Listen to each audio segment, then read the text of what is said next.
Welcome to the video for Chapter 15 of the Cambridge Introduction to Sanskrit, which is going to tell you about consonant stems.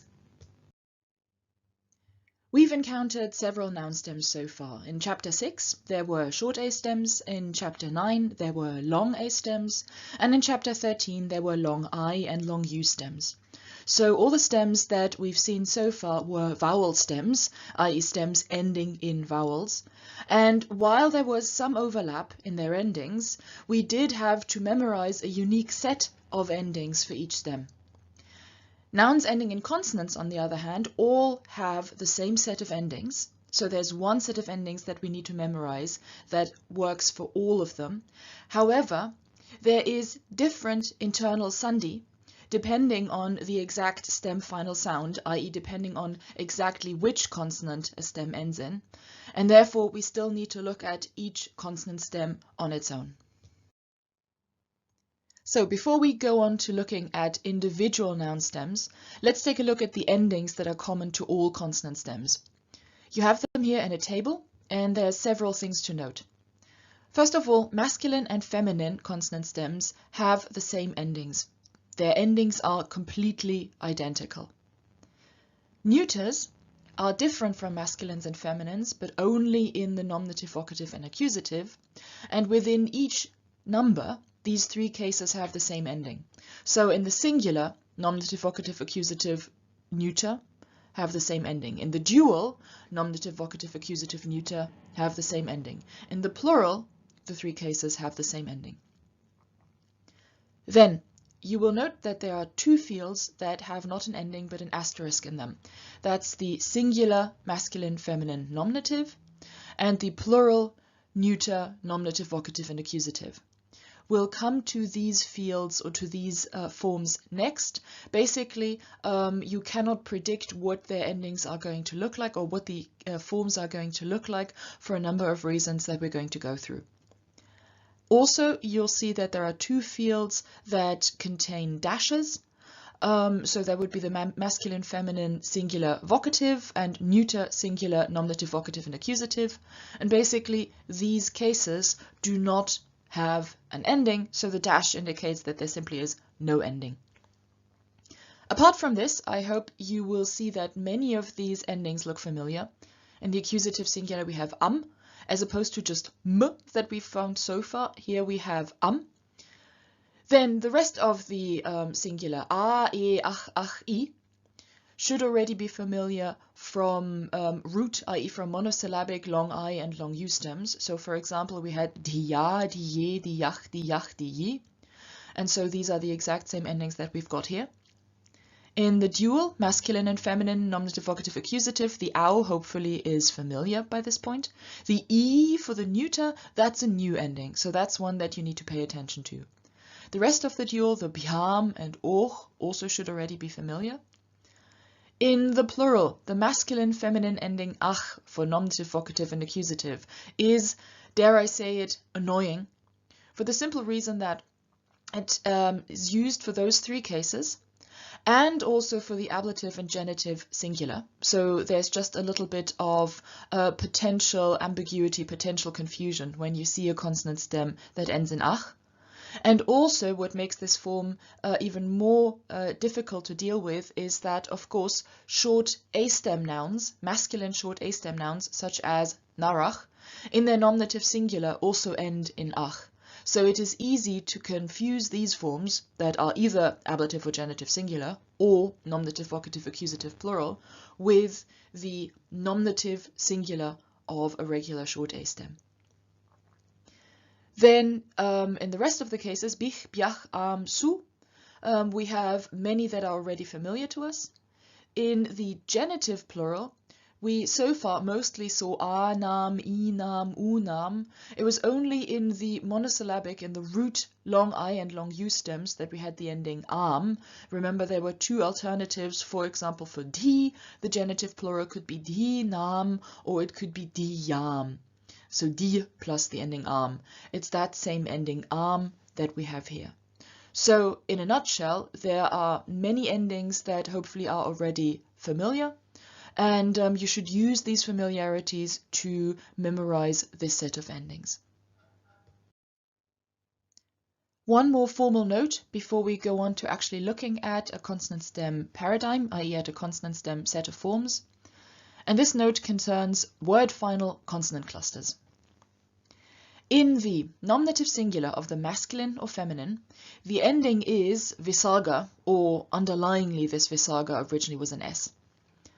The rules of Sanskrit do not allow more than one consonant to stand at the end of a word. And if several consonants meet in this place, meet at the end of a word, all consonants but the first consonant drop out.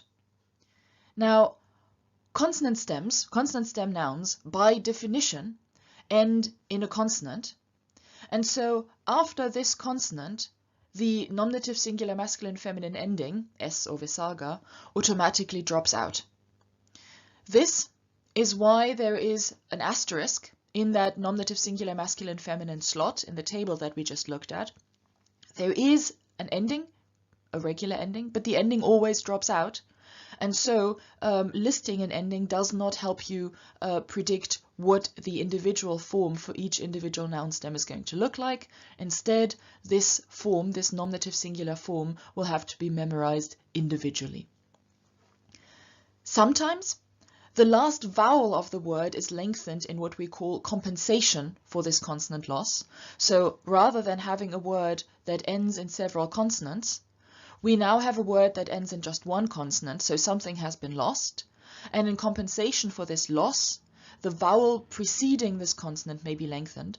So for example, in chapter 25, we are going to encounter want stems. These are nouns that end in want. Now, want ends in two consonants, and in the nominative singular, we would furthermore add the ending S or visarga. That means we have three consonants at the end of the word. That's two too many. So the ending and also the T at the end of the stem drop out. And in compensation for that, as we will see, the A in this want is lengthened. And so from want, we go to one, we go to one. And here, finally, live and in the flesh, we have our first consonant stems. And we are beginning by looking at dental stems. The reason for that is quite simple, namely, while all consonant stems have the same endings, they differ in their internal sandhi, and dental stems quite simply have the most straightforward sandhi. And that is the following. Stem final stops remain unchanged before vowels. So before any ending that begins with a vowel, the stem just remains as it is. Stem final stops become voiced before a voiced stop, but unvoiced before an unvoiced stop, and in final position. So for example, marut, which is a masculine dental stem ending in t, has a nominative and vocative marut. This is because the vocative doesn't have an ending, and in the nominative the ending S or visarga drops out after the final consonant in marut, and so we're just left with marut. Then accusative marutam, so we have an ending am, which begins with a vowel, and in front of a vowel there is no change to the stem final t. So we have marut plus am, a, e, ach, ach, i. In the dual, we have marut plus au, again no change in the stem. And then we have marut plus bhyam, and because bhyam begins with a voiced consonant, b, the t at the end of marut then also becomes voiced, because marud bhyam is a lot easier to pronounce than marut bhyam. So we have marutau, marutau, marutau, marud bhyam, marud bhyam, marud bhyam. Then in front of och, which begins with a vowel, the t again stays as it is. So we have marud toch. In the plural, we have the ending ach, first of all, in front of which the t in marut stays the same. Then we have bich and biach and biach, and in front of those, which all begin with voiced consonants, the t at the end of marut again changes into a d, i.e. also becomes voiced, and so we have marud bich and marud biach. In front of the am of the genitive plural, we have marut staying just the same, and in front of the su, the ending for the locative plural, which begins with a voiceless consonant, we again have the t just remaining voiceless, just remaining as it is. Next up is a feminine dental stem. Now remember, masculine and feminine dental stems have the same endings, but because this dental stem ends not in a t but in a d, apad, meaning fall, accident or misfortune, because it ends in a d, we have a little bit, or we have slightly different internal sandhi. Nominative and vocative, we have a form apat. Remember when the stop stands at the end of a word in final position, it becomes unvoiced, or it loses its voice, and so instead of apad we have apat. But then in the rest of the singular we have endings that begin with vowels, and in front of vowels the stem final consonants remain just as they are, so we have apad plus a, e, ach, and i. Then in the dual we have au, the ending for nominative, vocative and accusative, and in front of that again apad remains just as it is. Then in front of the bhyam of the instrumental dative and ablative, the d, which is voiced, simply remains voiced, so there's no change possible. The b made the t voiced, but the d already is voiced, so it just remains the same. And in the genitive and locative, again we have an ending that begins with a vowel, namely och, and so again the d remains as it is, abhadur. In the plural, we have ach as an ending, bich and biach and am, and all of these begin either with a vowel, so no change, or with a voiced consonant, so an unvoiced consonant would become voiced, but here we have a word that already ends in a voiced consonant, so this d remains as it is. But in the locative plural, in front of the ending su, which is unvoiced, the d then changes into a t, and so we get apat su. Finally, we have a neuter dental stem, namely jagat, meaning world, and we need to look at this simply because it has different forms for nominative, vocative and accusative. From the instrumental on, the things that happen with jagat are exactly the same as with marut, so jagata, jagati, jagatach, jagatach, jagati in the singular, for example, so we're not going to look at those. But in the neuter, nominative, vocative, accusative singular, we have just the form jagat. Remember, these forms are just the stem, no ending. Then in the dual, we have jagati with a long e. Remember, this is an ending that we haven't encountered like this before, so it's one to pay attention to. And then finally, in the plural, we have the form jaganti. Now, this form was one of the asterisked boxes in the original table, and the reason for that is the following. Neuter, nominative, vocative, accusative plural forms in consonant stems usually are formed by taking a nasal, adding it before the stem final consonant, and then adding an e after the stem final consonant. Furthermore, the vowel before the stem final consonant sometimes is lengthened and sometimes it isn't. Here in jagat, when we have a nasal entered before the stem final consonant, i.e. before t, this nasal appears as the dental nasal before the dental stop, so we get jagant, and then we get an e added, and so the nominative, vocative, accusative plural form of jagat is jaganti. Notice that this very much looks like a third person plural verb, paranti and so on, so don't confuse it with that. Next up are palatal stems. These also are consonant stems and therefore have the same endings as dental stems, but we need to look at them separately because, as was mentioned before, we have different kinds of internal sandhi. Now actually the internal sandhi of palatal stems is very similar to that of dental stems, which is also why they're looked at together here in the same chapter.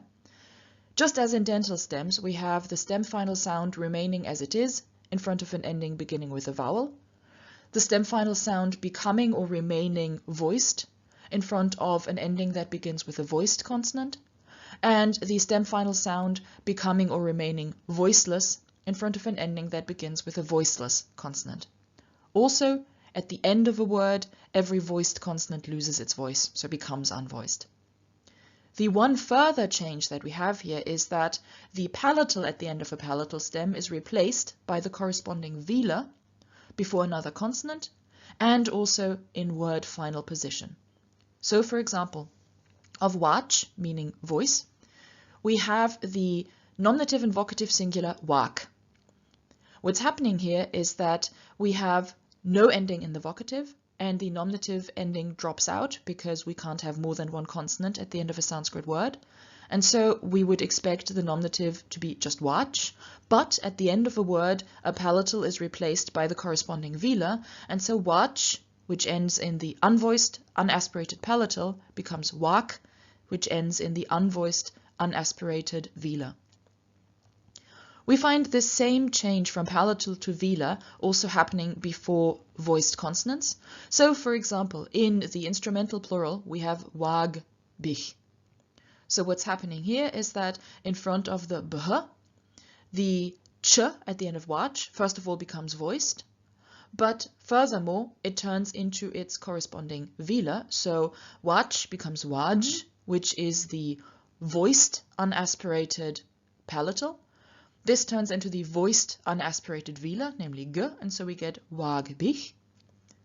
And in the locative plural, where we have an ending that begins with an unvoiced consonant, we again have the change where the ch at the end of watch is already unvoiced, so that doesn't change, but because the ending su begins with a consonant, the ch is replaced with its corresponding velar, so with k, so we go from watch su to wak su, and now through the Ruki rule, which says that after ruki, an s changes into a sh, we then get from wak su to wak shu. The last form in this paragraph, in this paradigm that we need to look at is the nominative, vocative, accusative, neuter plural, and that is bunji. So of any noun or any adjective ending with bhuj, meaning enjoying something, we get a nominative, vocative, accusative, neuter plural form bunji. What's happening here? Well, we have a nasal added before the stem final stop. The stem final stop is a palatal, and therefore the nasal appears as the palatal nasal. And then we add an I at the end of the form, and so we get bunji. We won't look specifically at the other forms in this paradigm, simply because they are parallel to what we saw in dental stems. You may have wondered about the slightly unusual choice of example in the palatal stem table just now, but actually many dental and palatal stems are tatpurushas whose second member is a verbal root. So, for example, yajna bhuj, which we just looked at, consisting of yajna, meaning sacrifice, and bhuj, the root of the verb meaning to enjoy. Or Veda vid, meaning knowing the Vedas, consisting of Veda, meaning either knowledge or the sacred knowledge, i.e. the Vedas, and again the verbal root vid. We find among these verb final tatpurushas that there are many dental stems and many short a stems. Apparently those were considered easy or straightforward to decline. Now with yajna bhuj and Veda vid, we actually have verbal roots that already end in a stop, that end in a palatal or a dental stop.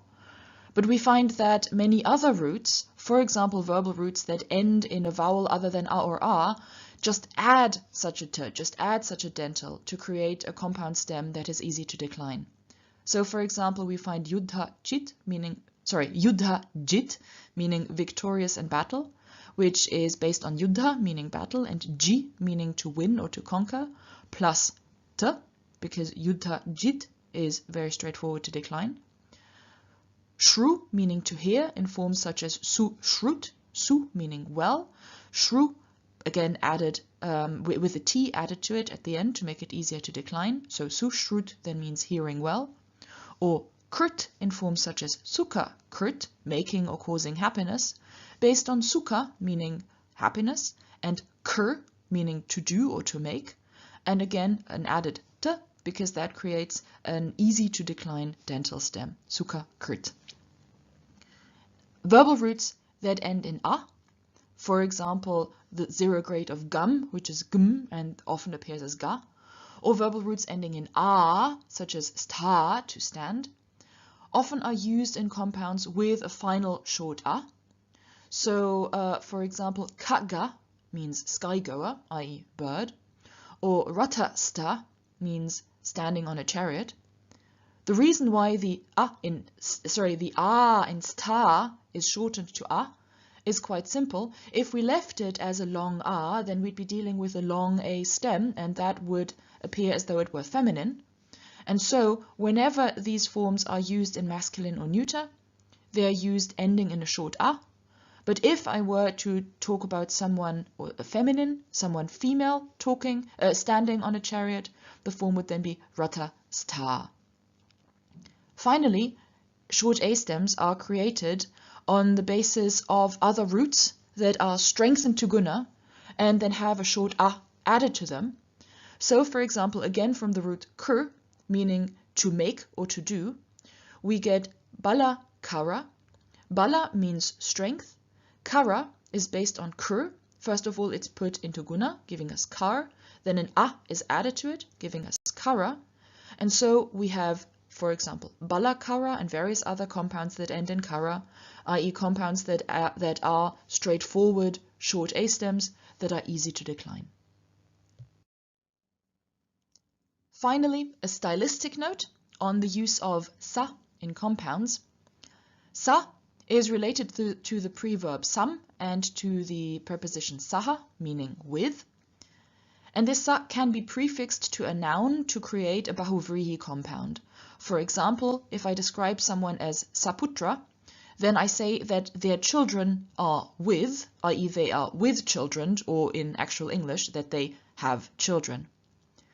Bahuvrihis are adjectives, and for this kind of adjective, for this kind of bahuvrihi involving sa, there are two uses.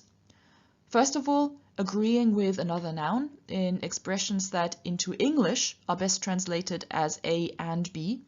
For example, Nripach sabharyach purang gachati, the king and his wife go to the city, which literally says Nripach, the king, sabharyach, with-wived, purang gachati, goes to the city. But in English we don't say with-wived, we don't have that kind of bahuvrihi, and so rather than saying the king does something with-wived, we translate it as the king and his wife do something, or the king together with his wife go to the city. The second use of these forms is in the accusative singular neuter as an adverb. So for example, sakrodham, meaning angrily. Sakroda as an adjective would literally mean someone whose anger is with, who is accompanied by anger, therefore simply who is angry.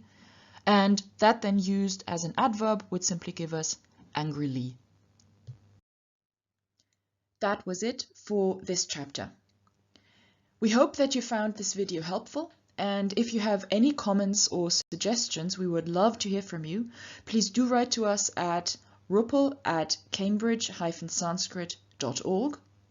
And now, for your own work on this material, good luck and have fun!